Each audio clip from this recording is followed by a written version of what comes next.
My name is Louis Mitchell. I'm born and raised in Akwesasne, lived in Snai. I got into lacrosse stick making when I was young. One of the first jobs I got into was working at the lacrosse factory when I graduated high school. I worked there for a few years and watched how the craftspeople of the day made the sticks, made wooden sticks. At that time, it was still, the plastic stick hadn't come on the market yet. So the lacrosse factory was a busy place to work at. It employed a lot of people back in the day. We were over 60 people were employed, the stringers, carvers, the whole gamut, log splitters. They had quite a bit of people there, and there was a lot to learn. So I kept my eye open, and I even asked, if I could learn some of the skills needed. Had my hand at carving. When I was making sticks, the demand for the wooden sticks came back. More kids wanted to have a wooden stick. They were asking all the time. With Mohawk Council's help, I was able to get a grant, and I built this little shop here, moved all my equipment down here. To make a lacrosse stick, it takes around about 10 hours. And that I include going into the woods, looking for hickory, trying to pick the right trees, straight, no knots in them, no branches, and then cutting down the tree.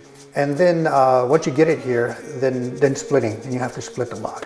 If you're splitting logs in January, February, when it's cold out, some of those logs will just pop right open, with an axe and a mallet, and it starts to split, and sometimes it'll just split right down the middle. Other times, not so lucky. Sometimes you have to really put some muscle into it and some sweat, and you're using wedges, and the grains just won't let go, and you're at it. You're trying to split a log for sometimes over an hour. Once you get it split, you have it, you quarter it, you eighth it, and you get what you can out of it. And I'll bandsaw it. I'll bandsaw it and get it into shape, maybe a 2-inch by 2-inch square, the length of it, and shape the top. From there, I'll let it dry 3 to 4 months. Let it dry really good, and then I'll steam it. Steam it for about an hour, hour and a half, and then I'll put that first bend in it. And after that drying, after the top bend, you dry that 3 or 4 months, I'll put the back bend in. I'll keep it in the rack for about a good week. Make sure that second bend, the back bend, will stay there. From there, I know it's ready to dry because the wires are loose or they have fallen off. I'll bandsaw the handles. I'll take some of the excess wood off with the bandsaw, and then it's ready to carve.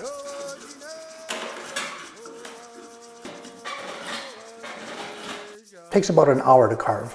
I'll take my time, carve a little bit, take a look at it, make sure that it's forming or shaping to the way I want it to form. From there, I'll cut the tail off, I'll drill the holes, I'll give it a good sanding. I'll sand it right down smooth, make sure there's no little slivers or anything. Nobody can get cut, nobody can get stuck with a sliver. And I'll put my logo on it, I'll give it a good shellac, and then it's ready to string. It takes me about a good 45 minutes to an hour.